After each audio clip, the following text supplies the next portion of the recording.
મિત્રો, આ વાયરલ વિડીયોમાં એક વ્યક્તિ બાઇક લઈને જંગલ વિસ્તારમાંથી પસાર થઈ રહ્યો હતો ત્યારે અચાનક તેની સામે એક વાઘ આવી જાય છે, પરંતુ સદનસીબે આ વાઘની નજર તેના ઉપર પડતી નથી અને આ વાઘ જંગલ તરફ દોડી જાય છે. જુઓ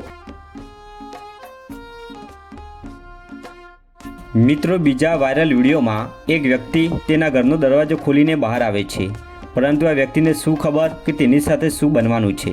મિત્રો, આ વ્યક્તિ તેના ઘરની બાઉન્ડ્રીના ગેટ આગળ જેવું પહોંચે છે ત્યારે શું બને છે જુઓ પૂરો વિડીયો અને કમેન્ટ કરીને જણાવો કે ગેટ આગળ અથડાયું તે શું હતું.